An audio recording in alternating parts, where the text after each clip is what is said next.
Janda di Sarfat ini memang terinspirasi juga sih, maksudnya buat saya pribadi. Jadi Tuhan itu melihat hati gitu. Jadi saya ada uang terakhir saya waktu itu cuma 7.500 rupiah ya. Itu saya menabur untuk gembala saya waktu itu. Waktu saya memberi buat gembala saya itu saya jujur ada perasaan malu.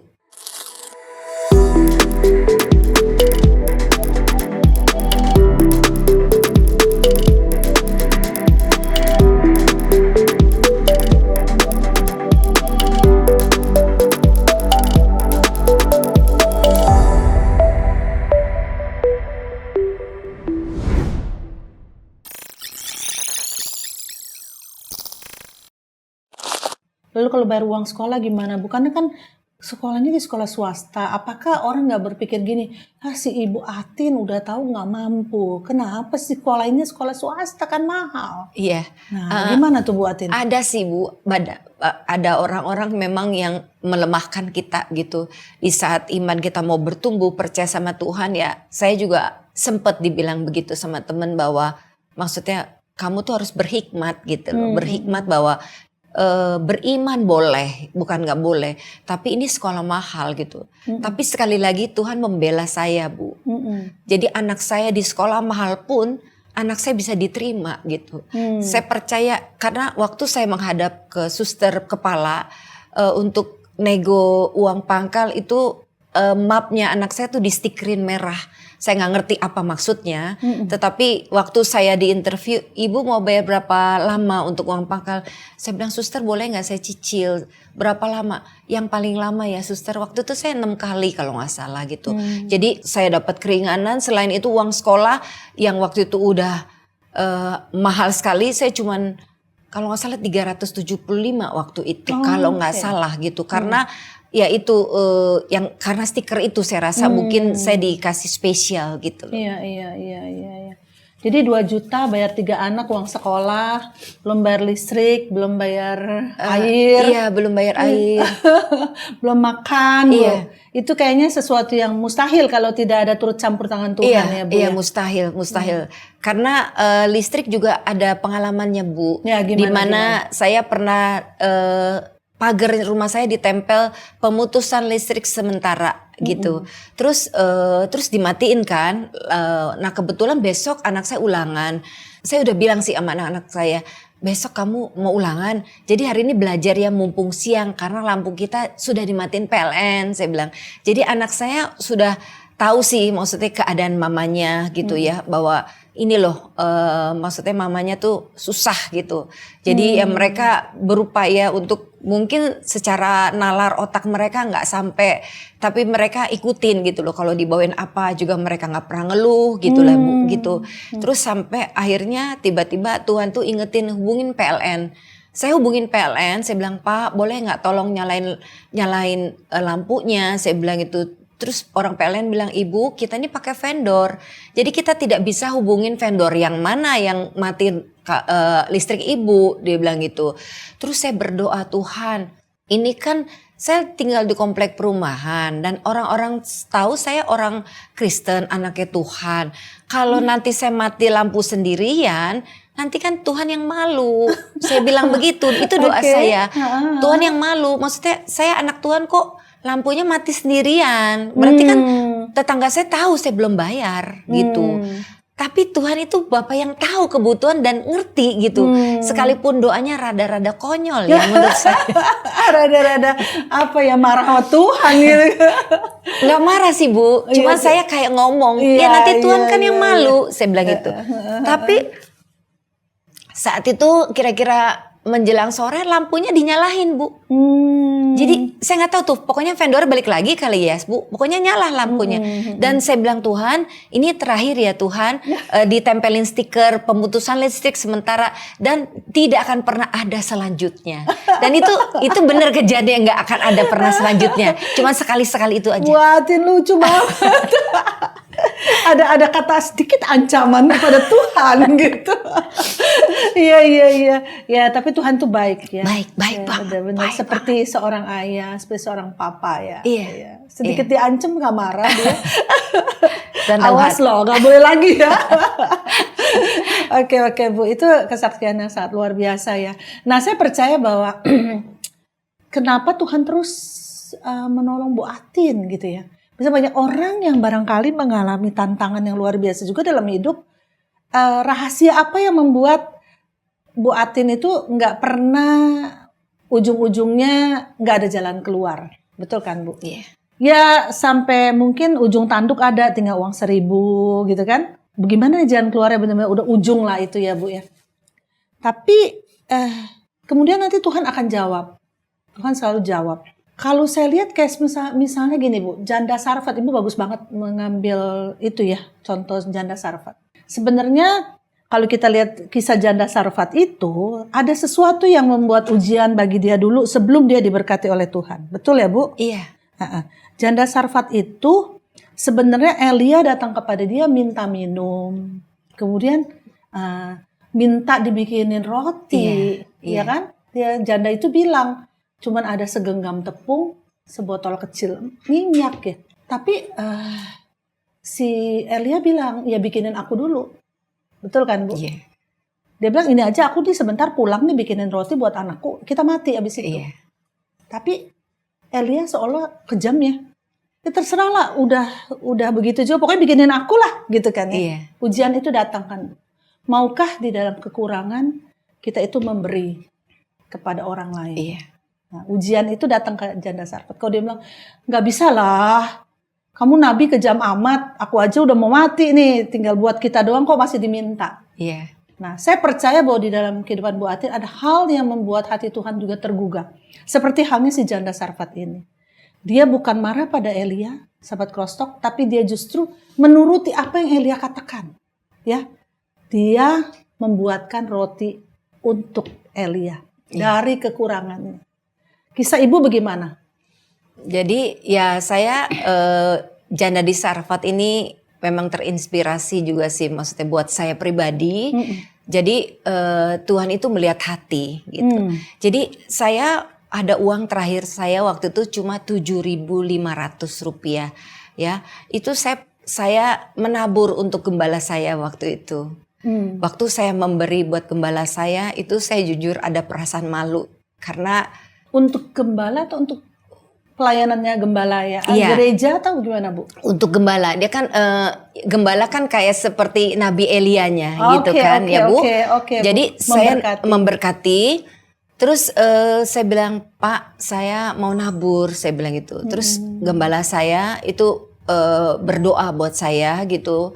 Jadi situlah dimana saya ngalami terobosan, ngalami pertolongan Tuhan gitu. Bahkan kalau Ibu mau tahu dulu memang saya dapat inventaris mobil kantor gitu. Tapi saya masuk komplek untuk gereja itu mau keluar terus saya harus bayar uang parkir gitu 2.000 ya.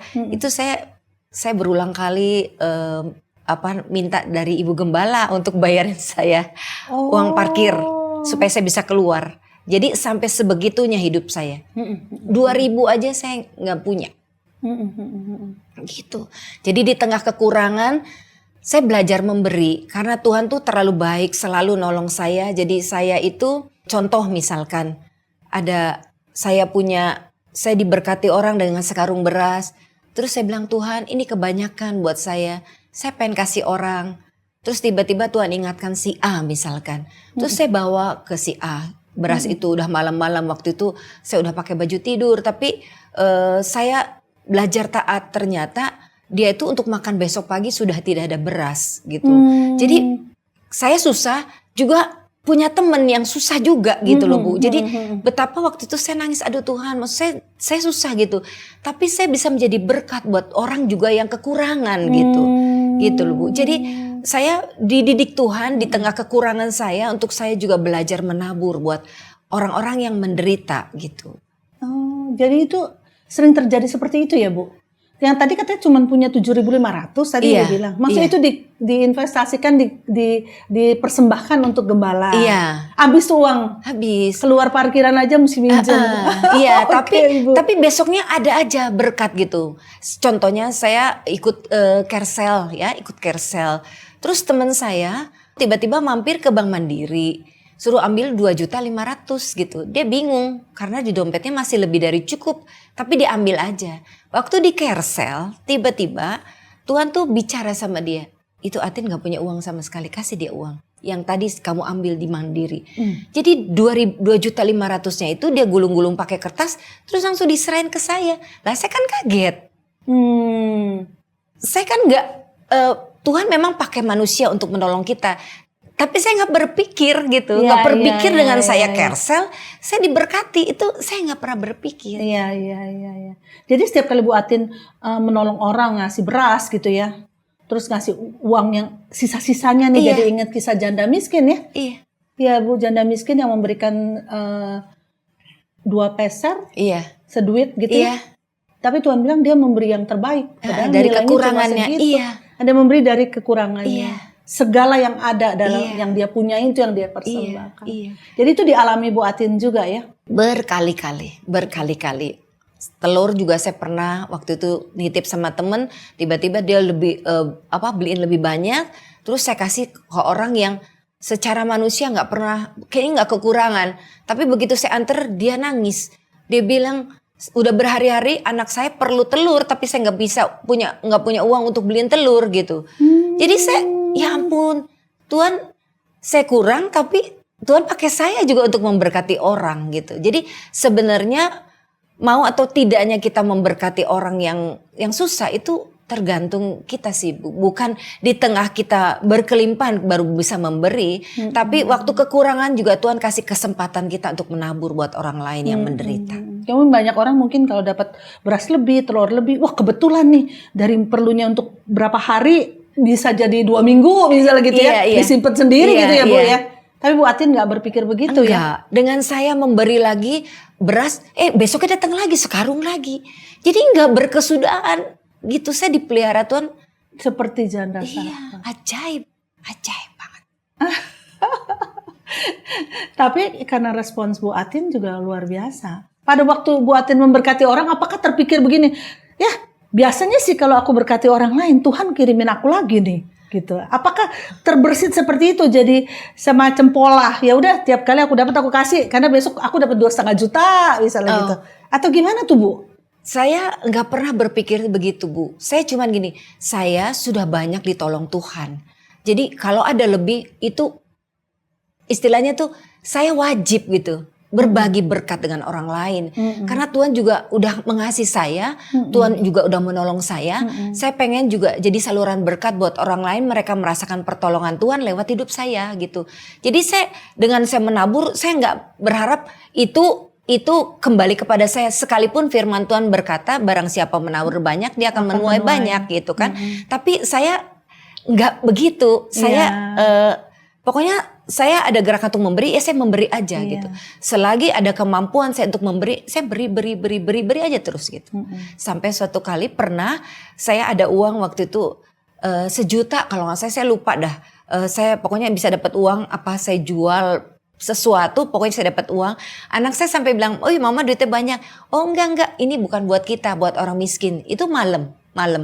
Jadi saya dapat terus. Kira-kira 7:30 ada orang datang ke rumah, dia bawain amplop. Ci, dia bilang, Tuhan ngomong ini untuk Cici pakai. Ajaib gak? Padahal itu 1 juta kalau saya harus bisa buat bayar uang sekolah, buat beli beras apa gimana gitu. Tapi saya udah bertekad untuk nolong orang miskin. Jadi pada waktu saya punya itikat ya, keinginan untuk menolong orang yang susah, Tuhan tuh perhitungkan gitu. Baru itikat ya? Baru, belum disebar gitu istilahnya buat besok. Belum. Itu malam itu langsung ada orang, ini kata Tuhan buat Cici pakai. Jadi Tuhan tuh tahu kebutuhan saya, bahwa saya harus bayar ini. Tuhan tahu saya harus beli lauk, buat apa Pak gitu. Di amplop dikasih. Sampai khusus dikasih tahu untuk Cici pakai supaya Cici jangan kasih orang lagi. Gitu. Nggak ada uang buat sendiri. Gitu. Tuhan itu luar biasa. Waduh, Bu Atin, amazing ya. Iya, ajaib. Jadi lebih kepada Ibu tuh nggak mikir terlalu jauh lah ya, berarti karena udah percaya Tuhan tiap hari tuh bakal tolong ya. Jadi kalau ada kelebihan bagi aja. Saat butuh Tuhan juga pasti akan ada. Seperti day itu ya Bu. Iya. Di samping itu saya harus menjaga hidup saya, Bu. Maksudnya gini, saya percaya orang yang hidup dalam kebenaran itu pasti selalu ada pertolongan. Oke. Itu selalu. Jadi di tengah kekurangan saya pernah diminta sama teman untuk jual emas. Nah, jual emas, saya udah berhasil jual emas dan saya akan dikasih uang 10 juta. Sebagai apa itu, Bu? Komisi? Atau? Imbalan. Imbalan. Nih kamu kalau udah berhasil jual, saya kasih kamu 10 juta ya. Wah, saya udah membayangkan 10 juta. Banyak bener ya kan, 5 kali gaji saya. Saya mau ngapain ya dengan uang 10 juta, dengan angan-angan saya gitu. Saya udah jual, tiba-tiba setelah saya jual hati saya tuh tertekan. Saya punya roh tuh tertekan. Saya nggak tahu nih kenapa gitu. Saya bilang, Tuhan, saya ini salah apa? Saya bilang, kayaknya saya nggak melakukan dosa, saya nggak melakukan kesalahan. Saya bilang gitu. Tapi Tuhan, tolong supaya saya ngerti. Saya nih sekarang mau tidur, Tuhan mesti ngomong sama saya lewat mimpi, saya bilang. Supaya saya tahu di mana salah saya gitu kan. Bener, saya mimpi. Di mimpi itu Tuhan kasih tahu bahwa emas yang kamu jual itu emas curian. Saya bangun tidur, jantung saya udah kayak mau copot, saya deg-degan setengah mati. Ya ampun Tuhan, baru dibukakan. Saya makan istilahnya ya tulus-tulus, polos-polos, teman suruh jualin ya saya bantu, ya dapat iming-iming, apalagi gede, saya lakukan. Tapi nggak tahu itu, saya ya ampun Tuhan terima kasih saya nggak ditangkap polisi, ya kan? Apa kata dunia saya ditangkap polisi, Bu? Terus udah gitu, saya juga pertama Tuhan bukakan itu emas yang kamu jual tuh sampai berkantong-kantong. Oh iya bener ya. Terus nggak ada suratnya. Biasa kan satu piece aja kita pakai surat kan. Ini nggak ada surat. Terus yang ketiga, kenapa dia nggak jual sendiri, dia melalui kamu? Aduh mateng deh. Sebelumnya nggak kepikir kalau Tuhan nggak ungkapkan. Enggak kepikir, saking Bu. polosnya Bu Atin. Iya, akhirnya saya bawa uang 10 juta, saya balikin. Saya bilang sorry, saya perlu uang. Kamu tahu keadaan saya perlu banyak uang, saya bilang. Tapi saya tidak bisa mengorbankan masa depan anak saya hanya demi uang 10 juta. Saya nggak mau. Biarlah saya hidup sekarang ini sesuai dengan pertolongan Tuhan, tapi saya benar di hadapan Tuhan. Karena saya percaya Tuhan pasti menolong saya. Orang yang benar, orang yang menjaga hidupnya, menjaga kekudusannya, pasti Tuhan tolong. Itu keyakinan penuh di saya gitu, Bu. Sampai detik ini yang saya jalanin. Jadi pulangin uangnya ya. Pulangin. Jadi selama kesulitan yang udah sampai sulit banget, nggak pernah terpikir cari jalan pintas yang ini itu. Enggak ya, Bu. Benar, Tuhan menjaga langkah-langkah Ibu ya. Karena orang tua itu kan sumber, Bu. Saya kan single parent. Saluran, sumber. Kalau saya nggak benar anak saya, apa mungkin mereka sekarang seperti sekarang ini? Nggak mungkin. Ngalami bagaimana anak saya waktu itu ranking pertama, nggak boleh ikut ulangan dan suruh tunggu di luar, nggak bisa ikut ulangan karena belum bayar uang sekolah. Gitu. Itu apa, SMA? Itu SMA, Bu. Oke, terus. Jadi terus dia pulang, dia cuma bilang, Mama aku malu. Sahabat Crosstalk, agar kesaksian ini dapat menjadi berkat kepada lebih banyak orang, yuk like and share kesaksian ini kepada keluarga dan teman-teman lainnya. Bagi sahabat Crosstalk yang diberkati melalui kesaksian ini, mari berbagi di kolom komentar. Dan subscribe agar tidak ketinggalan kesaksian-kesaksian lainnya.